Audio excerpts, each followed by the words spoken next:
Hello there. Welcome to this podcast episode. I am so excited. Let me introduce myself and then I'll introduce the guest. I am Timothy Paulson, and I lead a spectacular group called Totality Group.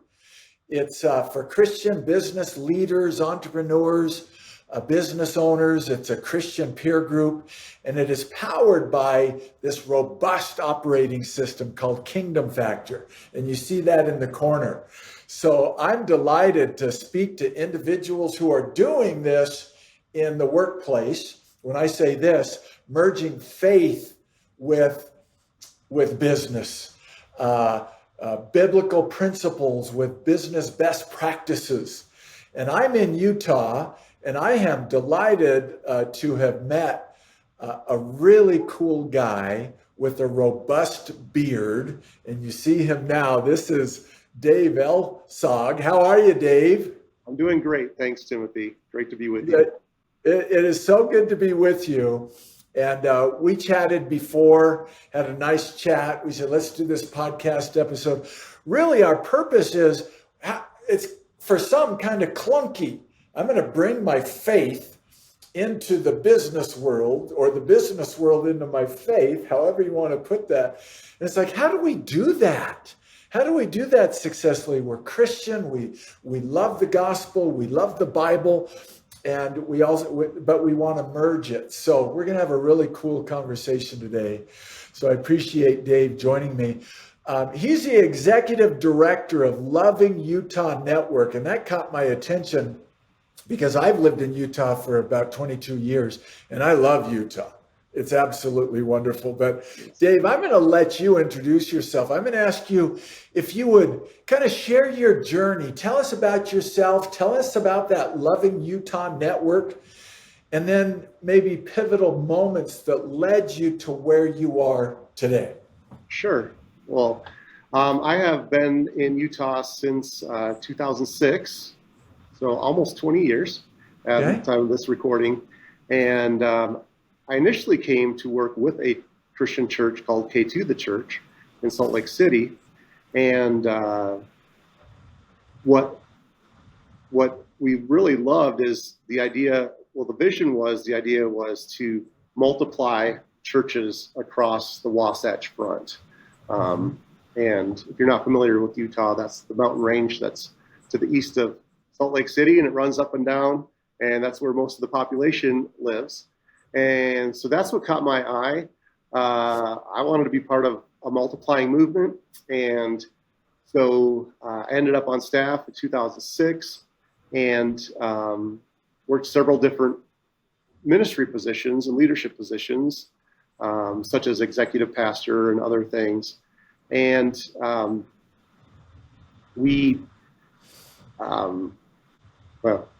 whoever's editing this can help me with my brain fog here. That's okay. I say leave it in. Leave it in. Okay.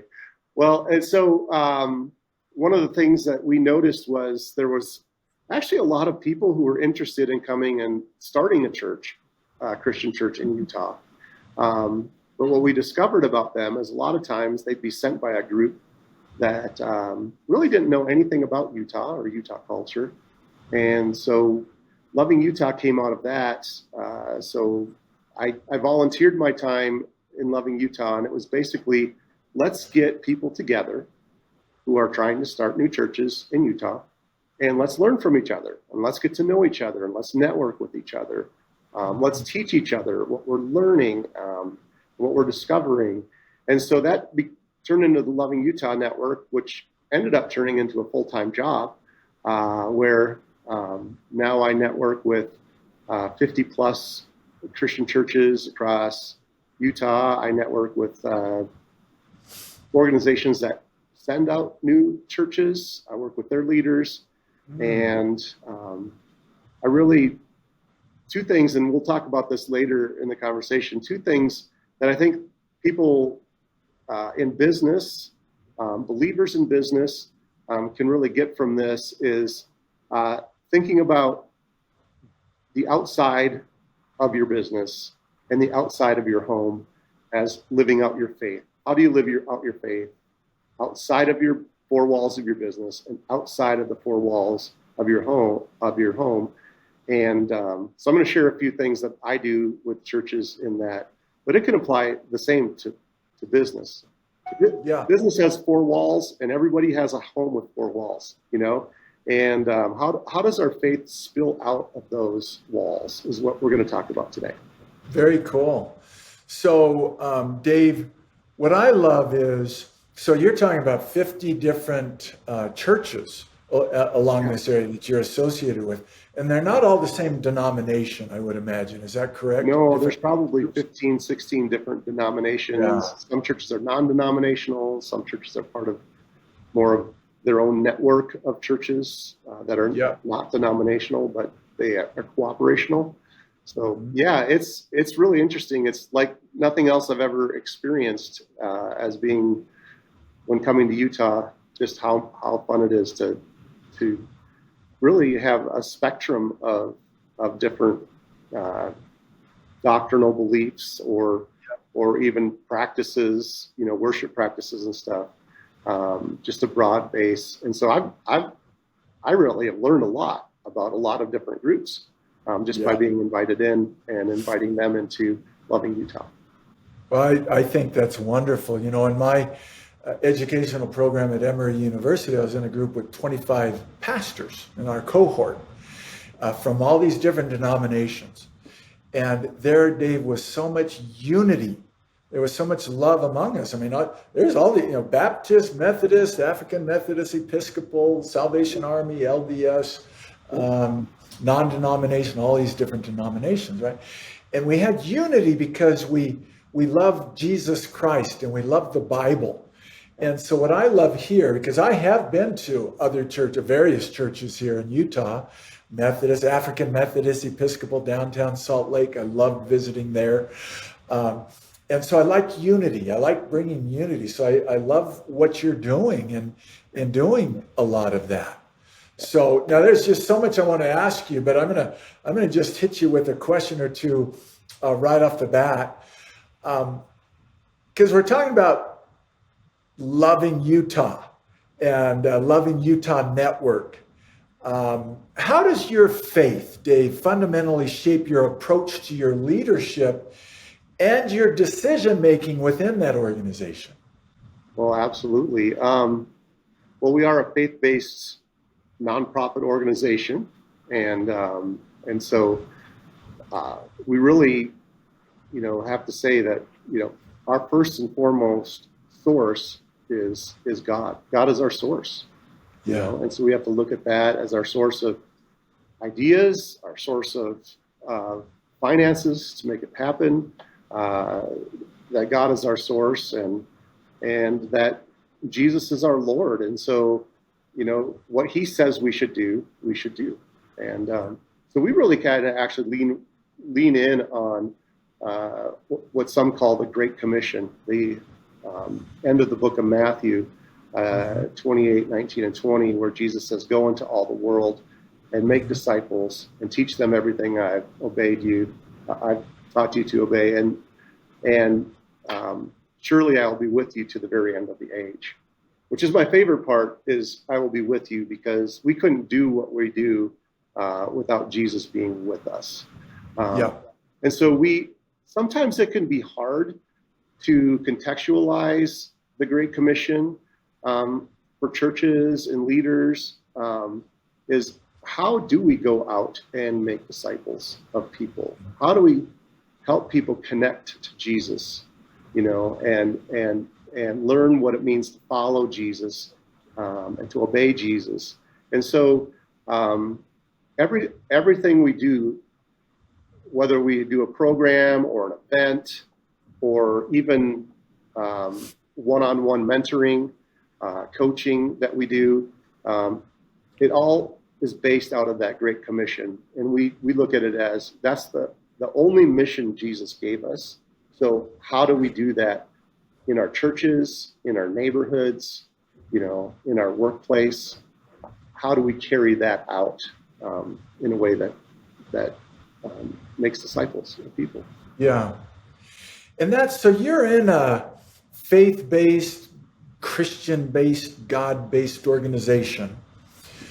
It's a little bit of a challenge when someone's working in the business world, the secular world, you might say. And it's like merging my faith with these things. But I think some of the same principles. Well, sure. I can give you an example. I met with one of my financial supporters who owns basically a warehouse distribution center here in Salt Lake City. And so he owns and manages it, and he's a follower of Jesus. And we were talking, and some of the things that he's exploring is, how do I just treat people like they're made in the image of God? If I believe that they're made in the image of God, then how do I treat my employees? How do I teach my employees to treat others that way? How do I, as the CEO of this company, how do I love my employees? How do I make my employees feel valuable?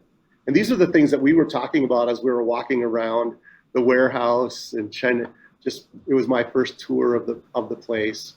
And this is the desire of the CEO is, I want this to be a place where people experience God, whether we even talk about God or not, but they experience his presence. So one of the ways he does that is he shows up early before his employees, and he goes out the back door of his warehouse and just worships, and just worships and kind of surrenders his day to God, and then lets that overflow to his employees. And you can do it without preaching to them. You can do that without even sharing scripture with them. It is just letting the light of Jesus that is in you reflect into, Jesus would, in the scriptures, Jesus would love people, and he would interact with them in a very loving way, and oftentimes it just made him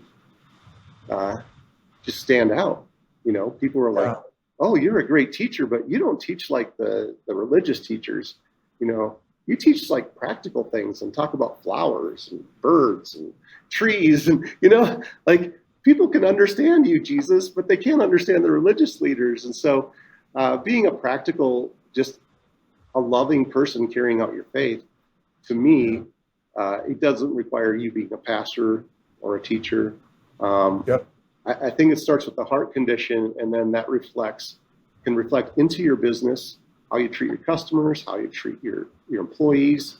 And so to me, and it was really neat because as we were walking on this tour in this warehouse, one of his employees came up and he's like, "Hey, Dave, you gotta meet this guy. He just had a baby. His wife just had a baby like last week. How's the baby doing?"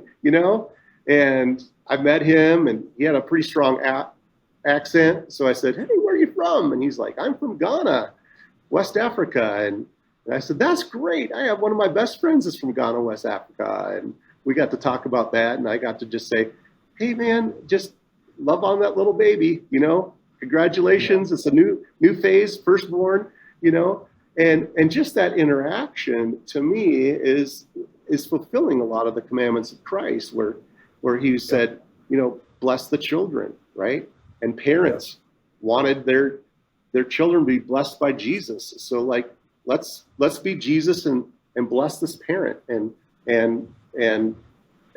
bless this child, and so to me, all that happened without us cracking a Bible or even saying the name of Jesus. All that happened, we were really carrying out what Jesus has already taught us to do in our hearts. So yeah, I love that. That's wonderful. So the second great commandment, love thy neighbor as thyself, right? It's like we don't say, except if he works for me, then I need to treat him like without respect and without love. No.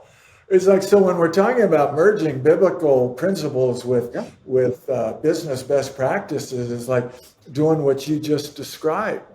And it's like, imago Dei, which is Latin for the image of God, right? So I'll give you a really quick example. My wife and I moved to a small town here in Utah recently. we lived south of here 100 miles for the last 20, 21 years. But, and when we got here, it's a small town. And sometimes there's a little gossip going on. And there was someone who said, "Oh, a name came up. I was at the gym exercising, and a name came up, and somebody said, 'Oh yeah, she's an adulteress,' and yada yada yada." And they just kept going on and on about her. And I said, I've met her, and when I meet her, I can't help but think, wow, that's God's daughter. He loves her." Yeah. And it totally changed the conversation. All of a sudden, but I really do. When I've seen that lady, again, small town, so I know people. Yeah. So I feel God's love for her. And then I brought up to these people that were kind of telling me, kind of gossiping. I said, remember that story, John? A woman is brought to Jesus. She's taken in adultery.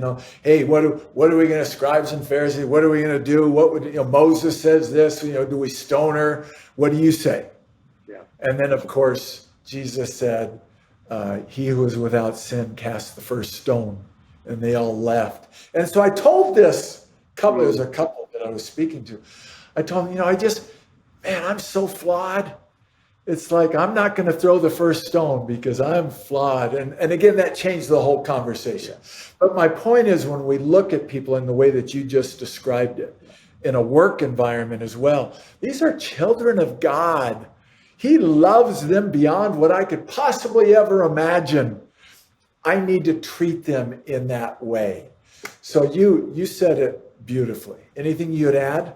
Yeah, for sure. Like, I was doing a Bible study with some men a few years ago, and I looked them in the eye. I never even thought about it this way, but we were doing a study on God's love. And I said, looking at the Bible and the teaching of Jesus, who does God give us permission to hate? Who does God give us permission to hate? Because he says to love your neighbor as yourself. So we got to love our neighbors, even though they're sometimes annoying, right? Yep. Well, it tells parents to love their children. So I got to love my children, even though sometimes they're really annoying. And then Jesus then says, oh yeah, here's another category. Love your enemies. And, pray for them. Pray for the ones who persecute you. Love your enemies. So if I have to love my enemies and my neighbors and my kids and my family, it pretty much includes everybody in the world. So I don't have permission to not love someone. Yep. Jesus invites me to love my neighbor, and so I loved your story too. And how easily we can all do that. We can so easily judge people or gossip about them or talk, and forget about the fact that we all have made mistakes. And so, that's good. When I hear someone criticizing someone else, I try to say something like, what I really love about that person is this. And it changes the total conversation. Yes. So I think we can do the same thing as business leaders. It's like someone comes to me and says, man, this person is so difficult to work with, and she is this or he is that, and all this and that. And even the question, what do you like about that person? What's one thing? And occasionally I'll get nothing, absolutely nothing. But if I say, what I love about him, shows up 15 minutes early every day. It's amazing.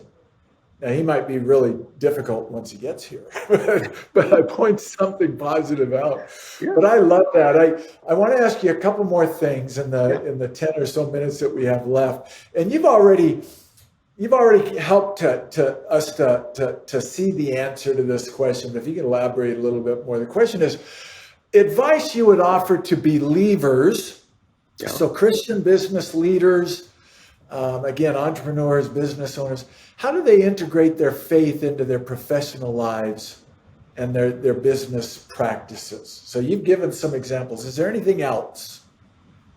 Yeah, well, I think we talked about this offline before, but there's an actual app that actually helps you think about how to interact with others.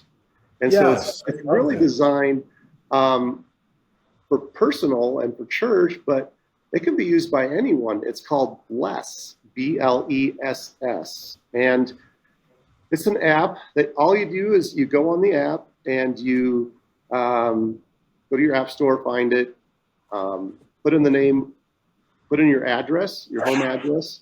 And if you're attending a church, you can put in the name of your church there. And it's an acronym, and it's really an easy acronym to remember. But it's kind of a way to help us remember that we actually have neighbors. Because I have a pastor friend who he tells this story, and he's told it publicly, but he would preach on Sunday, and then he'd have his ministry schedule throughout the week. And what he really wanted to find was a house with a big fence around it, so that when he got home was this place that was safe. And he did that for several years and kind of felt like that was what he's supposed to do. And then God convicted him that he doesn't even know his neighbors. So he started praying for his neighbors, and he actually started going around apologizing to his neighbors, knock on their door, apologize, and say, hey, I'm Logan. I live across the street from you. I live down the street from you, and I'm really sorry, but I've been living here for a while and haven't introduced myself. And he's become friends, and now they have, like, once a month pancakes at his house, and he makes pancakes, and they all show up before their work day and their school day, and they have pancakes together and neighbors. But the Bless app is real easy, and it's a way that you can track your neighbors. So basically, once you sign up for the Bless app and you put your address in, you can actually see, using the power of the internet, you can see the names and addresses of the 40 neighbors that are closest to you. So your closest 40 neighbors, which most of us don't know our closest 40 neighbors. Yeah. But the B in the acronym is begin with prayer. Just by saying their name and saying, God, would you just help this person today, whether you know them or not. And I've been doing this for several months now, and there are neighbors that I know their names, but there's other ones that they just live down the street from me or around the corner, and I've never met them, and I don't know their faces yet, but I know their name. So the L in Bless is listen. So it helps me to remind me, I need to listen to my neighbors, go have a conversation with them, talk to them. How's their job going? How's their day going? How's their family going? The next level would be eat with them. And it's just something that I feel like we've lost in our American culture, is the power of having a cup of coffee or a drink or a moment, in a break room or whatever, that you spend time with somebody over a meal. There's something spiritual about that. And I think it's something that God designed when he designed us. There's these times where we get hungry, and that we should eat, but not eat alone, but eat with someone. So, and then the next S is serve. How can I serve my neighbor? One of my neighbors right now is next door, and one of the ways we decided to serve each other was watch, because they had one of their Amazon boxes stolen. And I said, man, you should have told us you were out of town, because we would have picked up the box for you. And he's like, oh, that's such a good idea. Next time we're out of town, we're going to do that, So, and then the last one is just share the hope that's within you. Share your faith, Sometimes you'll discover that you have a lot of things in common about faith. And sometimes you may have some things that you can learn from someone else about faith. Sometimes you can be helpful to somebody who's maybe questioning or is not sure about faith. So begin with prayer, listen, eat, serve, and share. And all you have to do is go to your app store and get the Bless app. So that's one way that every individual, whether you're in business or you're a stay-at-home mom, even if you're a student, you can start praying for your neighbors and interacting with them. It just helps you to remember, I should be doing these things. I should eat or have a drink or something with my neighbors, Yeah. And there's something special that happens there. So it's basically like treat people like they're made in the image of God, right? Yeah. Everywhere we go, and then start looking outside the four walls of your business. You know, how's your business? How can your business impact outside into the community? Not just being part of the community, but like going out into the community. You know, what does that look like for the type of business you have? And the same with neighbors. What does it look like to be able to walk out my front door and walk around my neighborhood, pray for my neighbors, get to know my neighbors, especially in a place like Utah. There's a lot of turnover in Utah and a lot of new people in Utah. Yeah. You know, when I meet a new neighbor, they're usually moved. I mean, my last neighbor moved in from Florida. Another one moved in from Idaho. You know, so you just never know who you're going to meet and who's going to be moving into your neighborhood. Yeah. I love that. So everyone needs to go and get that app. A couple thoughts. Yeah. One is food. I mean, eat. How many times in the scriptures did Jesus break bread with people, right? I mean, it's like, and he goes to Zacchaeus' house after he calls him down, you know, and he's eating with sinners. I mean, there's food. I like that. I think that's critical. And then knowing their names, you know, how often do we hear Jesus knows us by name, which I absolutely believe. Yeah. How can we become more like Jesus? Yeah. Know people's names. Yeah. And so I've served a couple of times as a bishop of congregations. And Dave, I got to the point where I knew every name in the congregation, 435 names in the congregation. Yeah. The way that I would do it when I would pray in the morning, I'd do it by streets. So I knew where they lived in the neighborhood. And I just got to the point where I could go down this street and I know each house and I knew each person in the house, adults as well as their kids. And I prayed for each of them once a week. So I divided it up by 7, you know, so 1/7 of the congregation I prayed for today and then a 7th tomorrow and so on. Yeah. I did that for years, And the beautiful thing is, for me, as I thought about each of them, occasionally I'd have an impression. Well, you need to go and visit that person. You need to have a conversation with that person. You need to do some sort of act of service for that person or what have you. Yeah. So what you're talking about is, you know, this app that helps facilitate that. It basically does what you did. It basically does what you did is it selects the 40 closest people who live to you. Yeah. And you see the little dots on the map, just like a Google map. Yeah. And then it sends you a reminder every day for 5 people. So you're paying for 5 people a day. Yep. And then because it's 4, so every 8 days you come back to the same people. So it's basically about a week or week plus that you're praying for 40 people, and then you just record when they come up. You pray for them, and the app gives you like a little written prayer, and it gives you and they have a little video that like an inspirational 1-minute video from somebody who's like, hey, this is what happened in my neighborhood or whatever. So it's a really cool thing, and it automatically does what you probably had to like chart things out and write notes. Took me a while. Took you a while. This does it automatically. It's like in a millisecond. You got it. And you know, Dave, on occasion, I would tell my congregation, I'd say, I pray for each of you by name every week. And so if I'm doing 40, I might on occasion tell someone that, you know what, I prayed for you yesterday.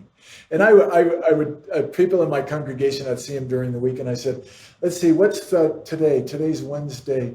On Monday, I prayed for you. So on Mondays, because I do divide it up into 7 days, every Monday I'm praying for you. And occasionally somebody says, wow, I felt greater strength on Monday. Thank you. But my point is, it may be appropriate at times, right? Yeah. To tell the 40 people, someone, you know what, I pray for you every week by name. And the reason I bring that up is that it touches them. Mm-hmm. Wow, Dave, you pray for me every week? Thank you. I mean, that's a bonding experience. That's an opportunity to talk about faith. That's an opportunity to talk about how great God is. All of these things. Yeah. So you're just doing some really cool things, man. All right, Dave. Last question. Okay. So we'll go back to the 21-year-old Dave. So picture that. You couldn't grow a beard at the time. Now you've got this robust beard that I'm envious of. Dang it. I wish my wife would let me grow a beard. But anyways, let's go back to your 21-year-old self. This is how we'll end this podcast. What wisdom would you give to Dave? You're a little older than 21 now. What wisdom, what advice would you give yourself at the age of 21? Yeah, that would have been 35 years ago. That's a long time. I think I would tell myself to be less judgmental of people. Like even going back to what we talked about earlier is it's so easy for us to join camps and camps of thought or camps of religion, or put ourselves in a camp, and then everyone that's not in our camp, we can easily throw rocks at them or criticize them or they don't have things right. And I wish I would have learned that lesson a long time ago. I think it was gradual, but it's really become exponential in probably the last 10 years that I've been leading Loving Utah. Is just, we can focus on our differences and discount people, and that's an easy thing to do.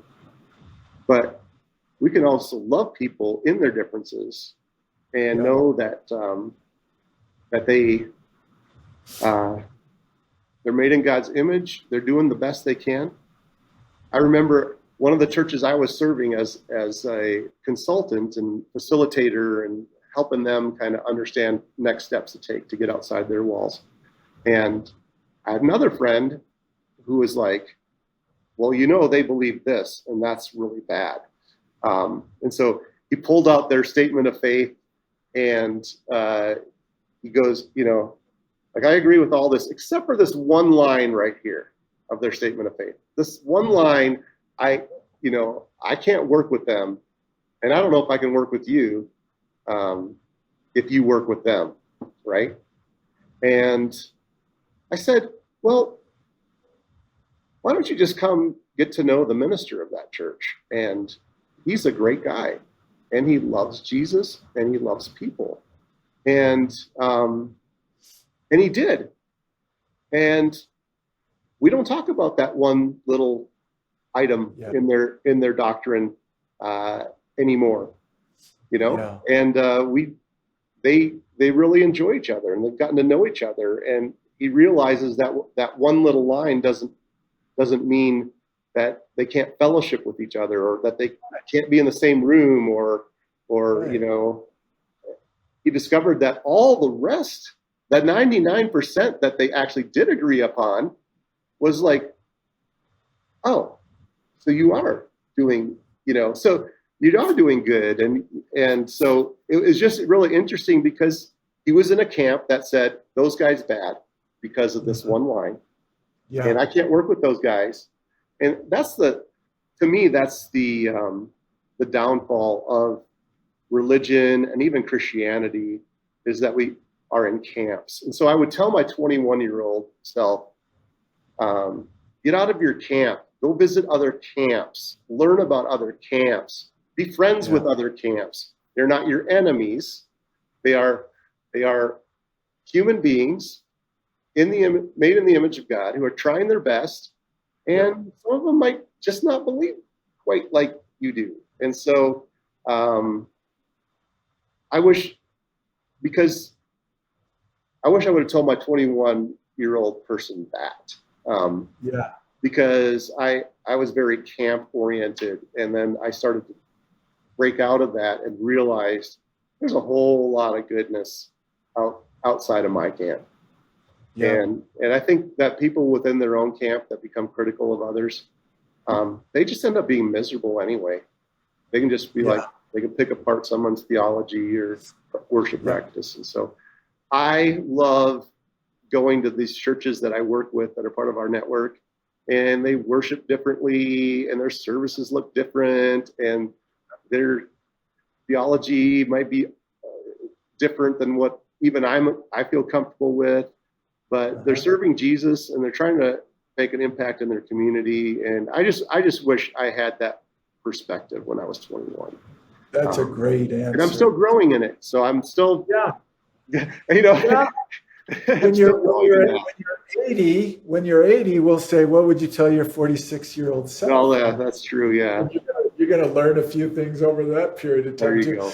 But I love that answer, because as I mentioned, when I was in the doctoral program at Emory, these pastors from all these different denominations, and we agree on more than what we disagree. There's differences in doctrine, but boy, look what we agree on. And in my totality group, I've got business leaders from all over the country. And in Canada, we come together once a month for 4 hours via Zoom. And they're different denominations. That never has to come up. We talk about what we commonly believe. We talk a lot about Christ. We rejoice in Christ. We preach of Christ. We integrate that in with business best practices. So yeah, I love that. When I was in I spoke at a seminar in Charleston a couple of months ago, and I was there over the weekend. I went to a Catholic church downtown Charleston. Then I went to an Anglican church, and then I went to an LDS church. I went to 3 different churches, and I love going. Like you said, Dave, I love the perspective. I love learning. It's like, wow, these pastors, they taught this biblical scripture in a way that I maybe hadn't heard before, which I really appreciated, Yeah. So how beautiful that is. Love thy neighbor as thyself, unless you disagree. No, that's not it. No. It's love thy neighbor, period. Boom. Yeah. There's no exclusions. There's no exclusions. Yeah. So Dave, let's bring this thing to an end. So you final last words, famous last words from Dave Elshaug. Yeah, famous last words. If you want to learn more about Loving Utah, you just go to lovingutah.org, and you can learn more about what we do. If you're interested, feel free to reach out to me if you'd like. But living out your faith doesn't have to be scary. If Jesus said we are the light of the world, a city on a hill that cannot be hidden, and I used to be super scared when I was younger about sharing my faith, because I felt like there's this whole pressure of like I had to know everything about everything, and what if someone asks me a question I don't know the answer to, and there's this really fear. But just being the light, Jesus is the light of the world, and then he said you're the light of the world, so if he's in you, you're the light of the world. You should be treating people with love and kindness and grace and truth and peace and joy. These things should be flowing out of you, which is very attractive to anyone. Those are amazing, attractive qualities, right? What if your boss was filled with peace and gave you grace, and had mercy on you? And what if your boss loved you? Like, what kind of employee wouldn't want a boss that loved them? It sounds odd for church, odd for business, right? It's like, well, we'll love one another in church, but like love one another in the warehouse or in the office or in the boardroom. If we're a follower of Christ, then we should love the people that are in the room with us, no matter what the context is. And that's what I would say. And if we do that, more people will have better employees. I guarantee you'd have better employees and more fulfilled employees. And you yourself will walk out and go, I did a good job today. I loved my workers. I loved my employees. I loved my board, or whoever I'm in the room with. And I think it would be radical for any business. Yep. or church or any organization. Transformational, absolutely. The power of love. My first book is titled Love and Grow Rich, How to Love Your Way to Life's Riches. And a story that I share in that book is my mom was an Avon lady. I grew up in Southern California. She was an Avon lady. So she would put these little booklets on the doors in the neighborhoods early Saturday mornings. That's how she marketed Avon products, beauty products, these types of things. So she hired me to help, 5 cents for each one I hung. And Okay. I loved helping Mom, but I didn't like the dogs. You know, you're going 6 o'clock in the morning into their domain, and I was afraid of dogs. But I remember this one door, a gate, it said, it said guard dog, beware of guard dog. And my mom, I'll take this one. She walked right in, and sure enough, this big, mean dog comes running around the house, barking up a storm.